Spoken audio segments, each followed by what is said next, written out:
Hello once again and welcome to another episode of Dropkick. I'm your host, Double C, and once again we are expanding. First we started on my blog, which is Double C Productions at blogspot.com. That's supposed to be a dot, not at, because yeah, that's supposed to be what it is. Then we expanded onto YouTube, got a few more viewers from that, and now I wish to welcome the viewers from the Lord Cat forums, because I'm going to start posting episodes on the forums too. I don't know. We'll see how long that lasts. But yeah, I want to say welcome, and this is for you new viewers is a professional wrestling recap show that I do twice a week, pretty much, and once again, I am behind on stuff because today is Thursday, but that's okay. I'm gonna do a recap of WWE Smackdown from the 13th and Monday Night Raw, which was, what day was that? That was the 16th, yes. Okay, so let's get this started. Okay, so on SmackDown, the show starts off with Christian. He's coming out. He lost the title last week, and now this is his big promo, is like, I lost the title, but he says that he respects the general manager's decision to put Randy Orton against him for the title, which I was not terribly pleased at. But yeah, he says that he wants a rematch at the next pay-per-view, which is Over the Limit, which will happen this Sunday. Let's see. Sheamus comes out. He interrupts. He says that he wants Christian's spot. He should be #1 contender. Mark Henry comes out. He says that he wants to be #1 contender. This is basically the same thing we've seen on Monday Night Raw, but with a twist. The heels, Mark Henry and Sheamus, go on and attack Christian. And then now comes Randy Orton for the save. I don't know why, but he does so. And I make the note that, wow, I thought that this was going to be the exact same thing on Raw, which sometimes happens, but it's not going to be. It's going to be a tag match. The other thing that's very, how do you say,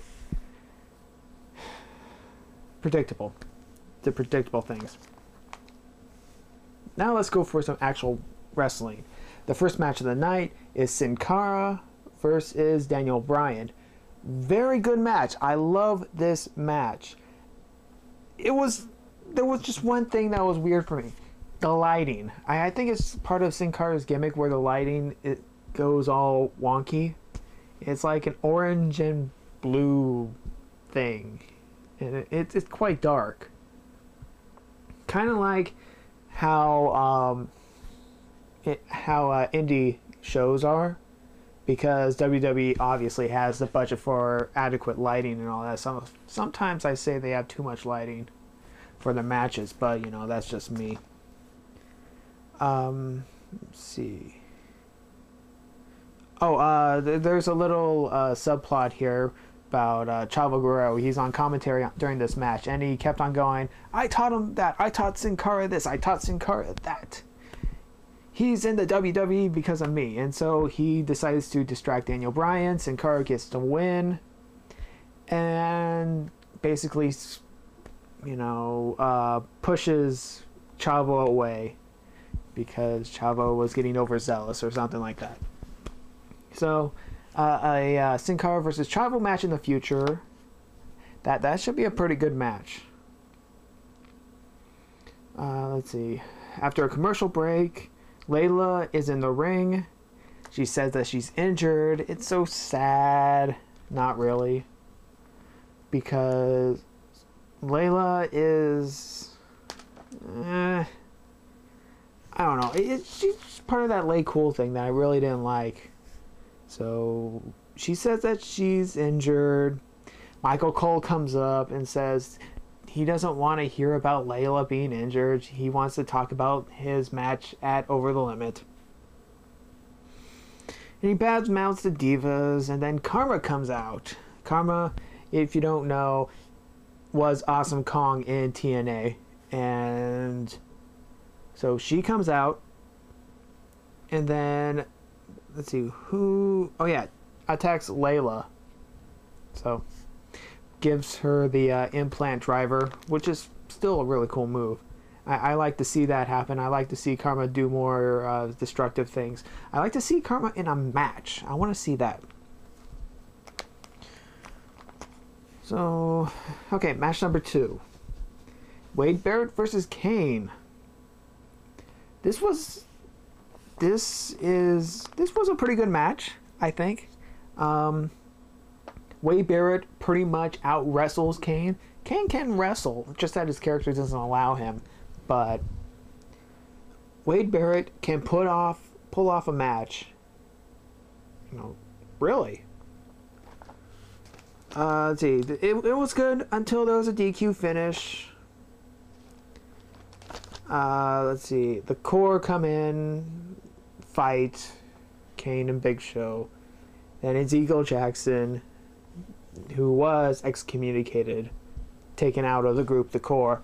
And he comes out, he starts fighting. And then the Core take out Ezekiel Jackson. So, okay. Core is really strong, I guess. Okay, let's see. The Great Khali comes out. He comes out in a cowboy hat. It's kiss cam time. He hasn't done this in a while, so yeah, not very many kisses in the audience this time around. They do the whole old stick, how they pick one of the ugliest women in the crowd in the front row, bring her into the ring. Khali kisses her. That's it. This guy comes out. His name is Ginder Marhal, I think. I think I may have botched the name here. It's what I got written down. So he comes out. I don't ever remember him, but he ends up picking a fight with Khali. Khali just stands there. It's like, what?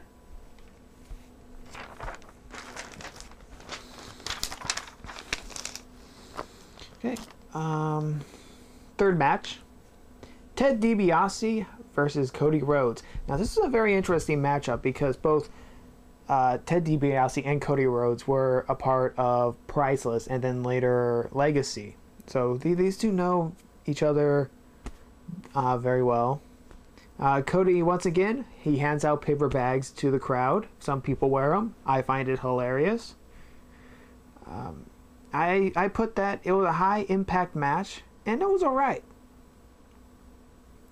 But Cody Rhodes wins with the Crossroads, and that's about it, really. It was kind of a squash match. You knew that Cody Rhodes was going to win, but I think it was a pretty good match. The Core's backstage.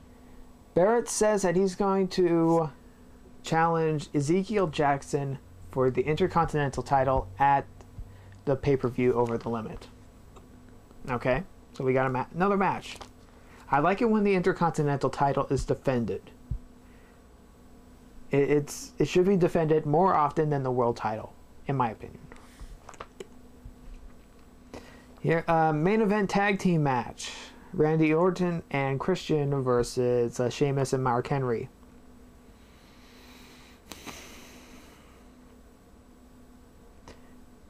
I didn't like this match very much until the very end. They know how to do a good ending, really, to a match. The match was really slow at first, but then it picked up speed, and then the whole everyone does their finisher sort of thing. The faces win. I'm gonna say the match was okay. SmackDown was actually really good. I want to say that the quality of matches were really good. The technical aspect had some talking. Only 4 matches, but they made sense. They were okay. They were good, you know. The only part of SmackDown that I didn't like was the Michael Cole thing. I wish Michael Cole would just shut up sometimes. He's gonna have his match. He doesn't need to say it every single hour. Like this one. Let's go to Monday Night Raw. The show starts off with John Cena. Alex Riley immediately interrupts John Cena, saves us all 15 minutes, and tells the crowd exactly what John Cena was going to say. He says that John Cena is going to make fun of The Miz, hustle, loyalty, respect, all that stupid stuff. You know. Eventually, The Miz comes out. John Cena calls The Miz a woman. And so that's basically the opening segment. Oh yeah, the GM pops up. Bloop, bloop, bloop. Let's see. Michael Cole says on his iPad, which is not actually an iPad, The Miz will choose John Cena's opponent and stipulation for tonight's main event. Okay. This will be interesting. Match number 1. Kofi Kingston, aka Skittles, versus CM Punk. This match, it kind of, I don't know. I mean, it was okay. It wasn't bad. It wasn't really all that good either. But throughout the match, Kofi Kingston actually looked like he was going to win. And then he botched, or looked like he botched, off the top rope. CM Punk swoops in for a GTS, and that's it. Punk then says, he gets on the microphone, he says that Nexus is going to be stronger than ever, and he's going to prove it. Second match, Kelly versus Brie Bella.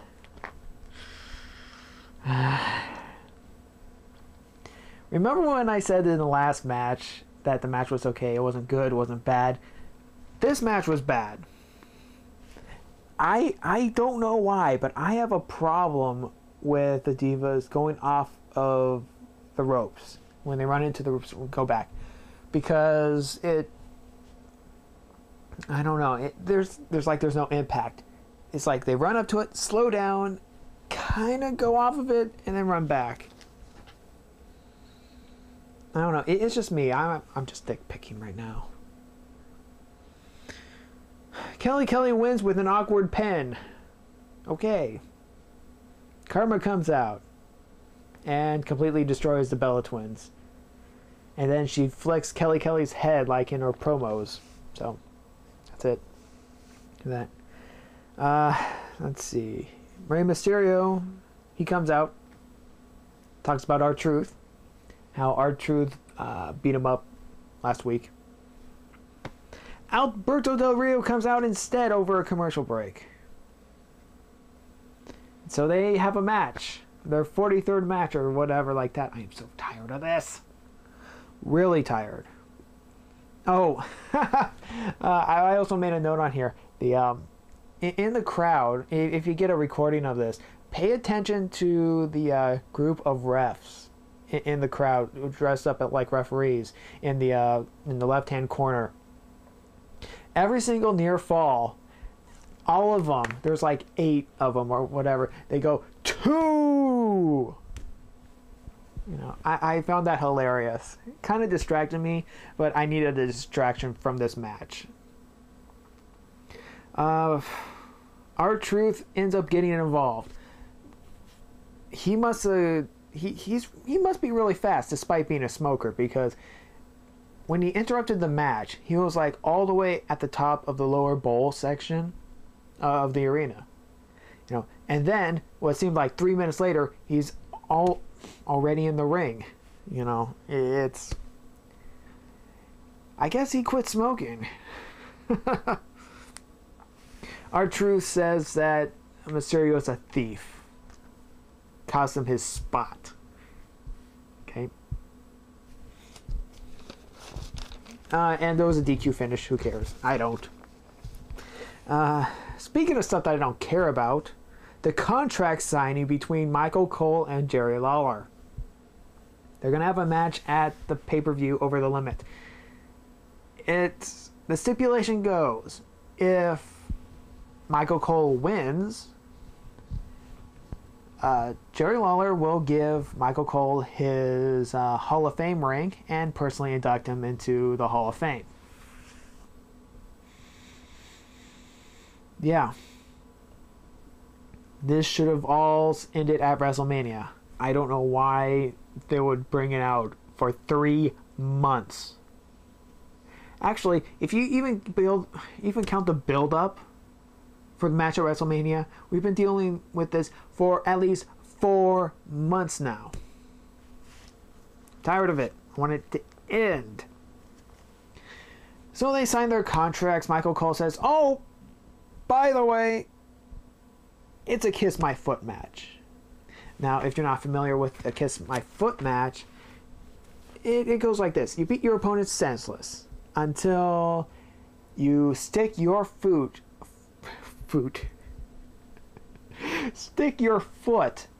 in their mouth. Now, obviously, Jerry Lawler has had some experience in this type of match. He faced Bret the Hitman Hart and lost.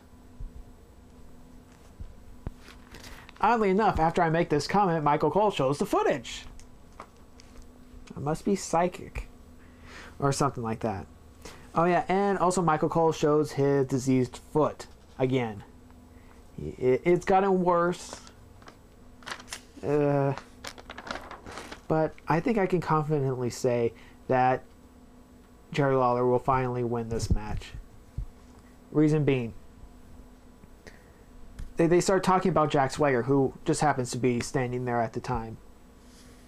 And they go, Michael Cole disses Jack Swagger once again, and this time it looks like Jack Swagger's had enough. He walks out. Michael Cole basically said that nobody remembers Jack Swagger as World Heavyweight Champion. I do. He does. So hopefully he's out of the picture. They can have their match, be done with it. It sucks so much. Waste of time. Okay, match number 4. Big Show and Kane versus the Nexus, which will consist of Otunga and McGillicuddy.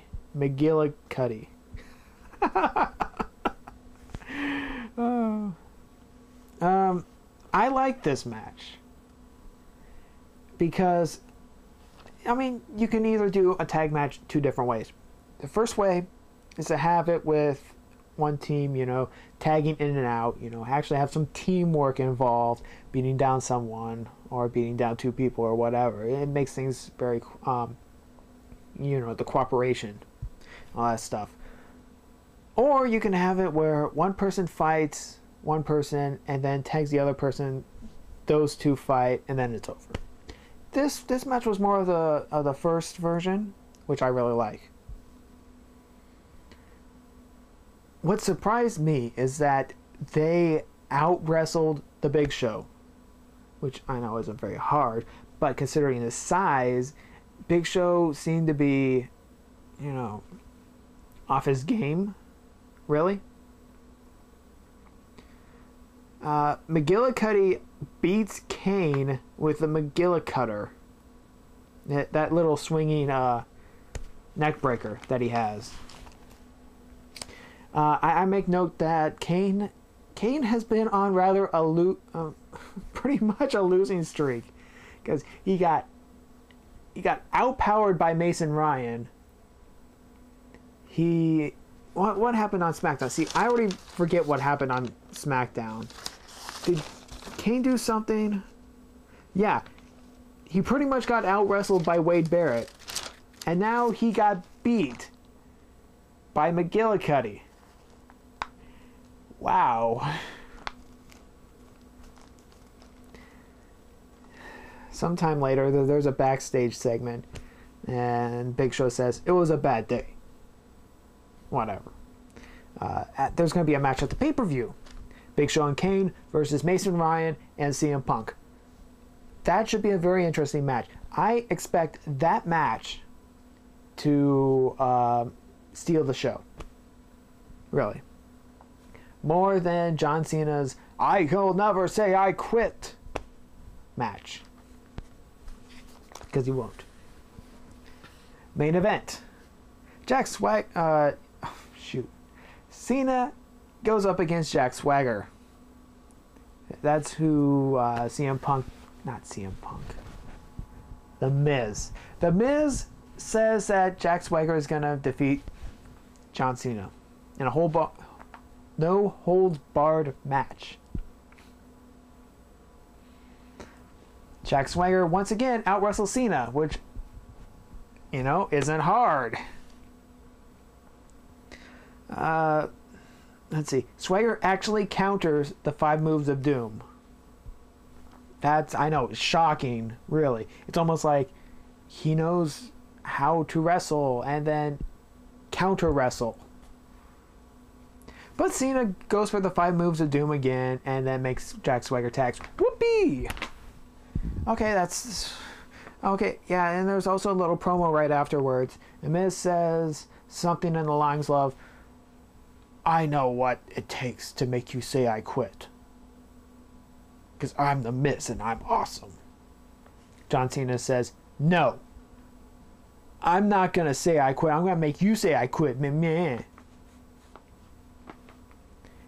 The Miz says, I know the one thing that'll make you say I quit. I will make you say I quit. That's about it, really. So that was my double feature of SmackDown and Raw on this episode of Dropkick. Usually my reviews don't take as long as this, but you know, it's, you know, a double feature. Can't exactly call it a tag team because I got no one tagging with, but whatever. Once again, okay, next review will be for SmackDown, which I hopefully will get to, because I got some hardcore D&D to play, but that's just me. So yeah, this is Dropkick. I'm Double C. I'll see ya for SmackDown.